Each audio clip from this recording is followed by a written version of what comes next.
Hello bachon, let's see this question. The question says, blood analysis of a patient reveals an unusually high quantity of carboxyhemoglobin content. Which of the following conclusion is most likely to be correct? The patient has been inhaling polluted air containing usually high content of.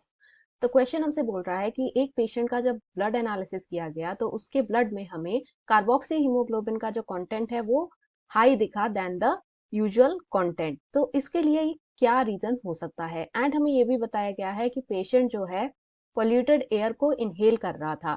हमें ये बताना है कि इस polluted air में इन चारों में से that is A B C या फिर डी किसका कंटेंट ज्यादा मिलेगा।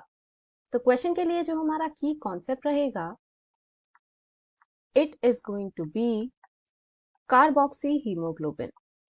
तो पहले हम इस कंपाउंड के बारे में पढ़ेंगे कि आखिर ये फॉर्म कैसे होता है।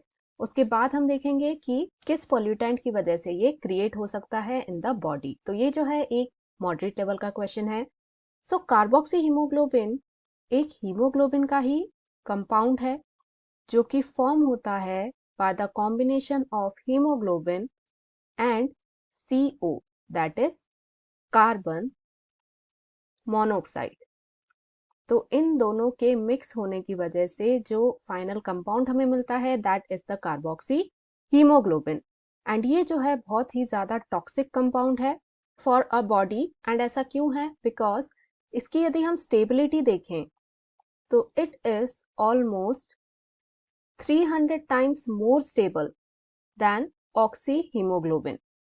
यानी इसकी वजह से जो ट्रांसपोर्ट है ऑक्सीजन का with the help of hemoglobin ये नहीं हो पाएगा। It is not going to happen. Why? Because since ये ज्यादा स्टेबल कंपाउंड बनाएगा तो हीमोग्लोबिन जो है वो ऑक्सीजन के साथ में कंबाइन ही नहीं हो पाएगा टू ट्रांसपोर्ट इट। इसकी वजह से क्या होगा? हमें ब्रेथलेसनेस महसूस होगी, यानी सांस लेने में तकलीफ होगी, एंड हमें हेडेक दिखेगा बिकॉज हमारे ब्रेन तक ऑक्सीजन जो है वो नहीं पहुंच पाएगी properly. And finally we will face brain damage अगर ज्यादा टाइम तक इसके इफेक्ट में कोई भी पेशेंट रहता है तो। So these are all the things that will be caused because of the carboxy haemoglobin. अब क्वेश्चन में दिए ऑप्शंस को यदि हम स्टडी करें, फर्स्ट कह रहा है कार्बन डाइसल्फाइड। तो ये इनकरेक्ट है। वाई? बिकॉज ये एक वॉलेटाइल लिक्विड है जो कि अगर ब्लड के साथ में मिक्स हो जाए तो हमारे नर्वस सिस्टम पे अटैक करेगा, बट ये कार्बोक्सी हीमोग्लोबिन का फॉर्मेशन नहीं करता। बी कह रहा है कार्बन डाइऑक्साइड। तो ये इनकरेक्ट है बिकॉज हीमोग्लोबिन जब इसके साथ ऐड होगा तो it will form carb amino haemoglobin and not carboxy haemoglobin.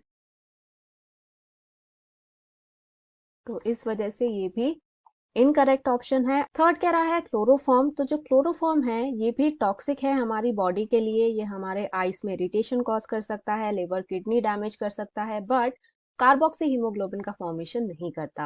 Last है कार्बन मोनोऑक्साइड। तो ये करेक्ट ऑप्शन है जैसा हमने यहाँ डिस्कस किया है, एंड इसके इफेक्ट्स एंड ये क्यों फॉर्म होता है वो भी हमने डिस्कस किया है। यानी क्वेश्चन का जो फाइनल आंसर है it will be option D, that is carbon monoxide. Hope you understood it well. Best of luck.